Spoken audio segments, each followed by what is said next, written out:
A paz do Senhor, meus irmãos.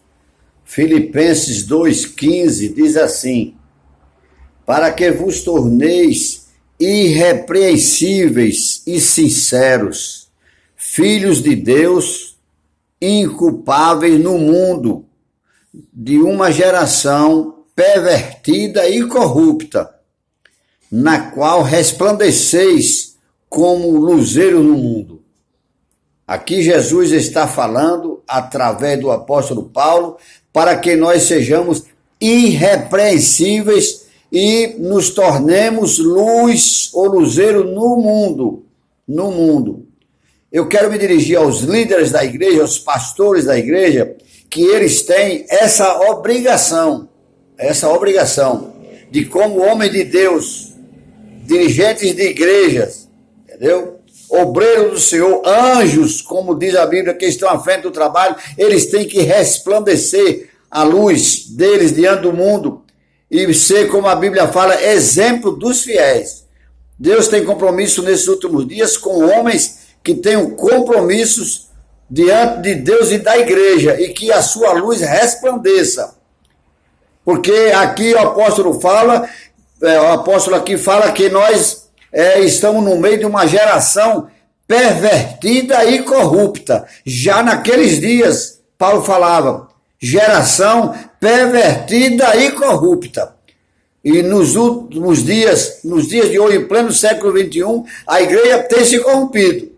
Muitos líderes têm se vendido, se trocado por dinheiro. E o pecado tem entrado na igreja, ao invés de entrar pela bancada, o pecado tem entrado pelo altar. E os homens de Deus, muitos têm se vendido nos últimos dias. E quando eles pecam, não confessam. Eles guardam como se houvesse um corporativismo entre pastores. E isso tem que acabar. Porque a igreja, quando o pastor peca, quando o pastor esmurece, quando o pastor é atingido pelo pecado e ele não confessa, a igreja sofre. A princípio, a igreja toda não aceita uma denúncia contra um líder. Ela não aceita. A princípio não aceita. Fica achando que é mentira. Fica achando que não, isso aí é uma calúnia. Estão levantando uma calúnia contra meu pastor. E faz aquele alvoroço. Mas com o passar dos dias, se a denúncia for verdadeira, a igreja toda esmurece. A igreja toda dá febre. A igreja toda vai para baixo. E começa o trabalho a enfraquecer. Começa o trabalho a se desintegrar e as pessoas ficam procurando saber, mas por quê? Por quê? Por que esse trabalho? Não, foi a calúnia, não, senhor. Quando levanta-se uma calúnia contra um pastor, a igreja cresce, porque o Espírito de Deus vai dizer à igreja, é mentira.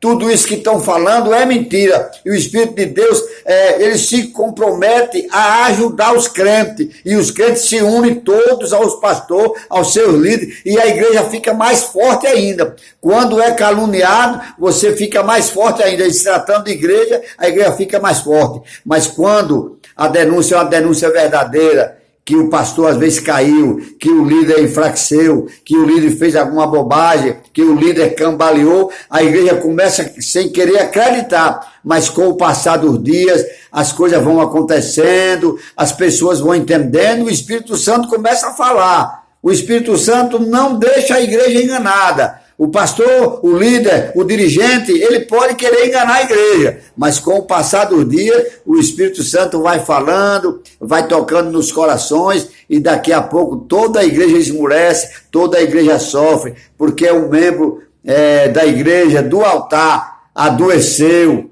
caiu, não é?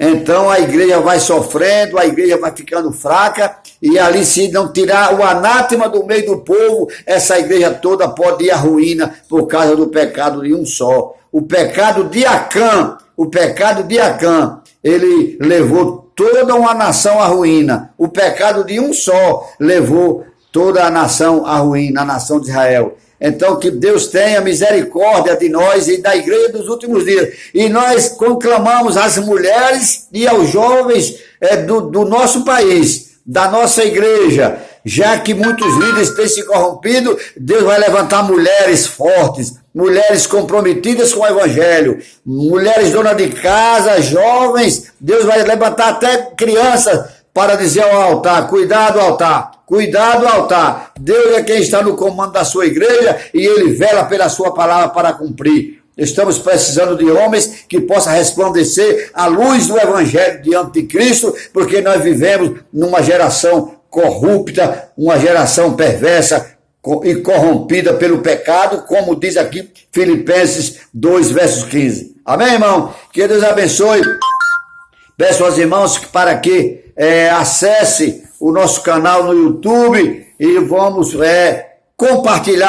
compartilhar uns aos outros, ajudando para que o Evangelho de Jesus seja difundido com seriedade. Amém? Que Deus abençoe e que o Espírito Santo possa falar melhor no coração de cada um. Meu telefone é 75-998-14-0843. Diácono Antônio Soares, vovô da Lapada, aqui da cidade de Caldas de Cipó, no estado da Bahia. Deus abençoe a todos, em nome de Jesus. Um abraço.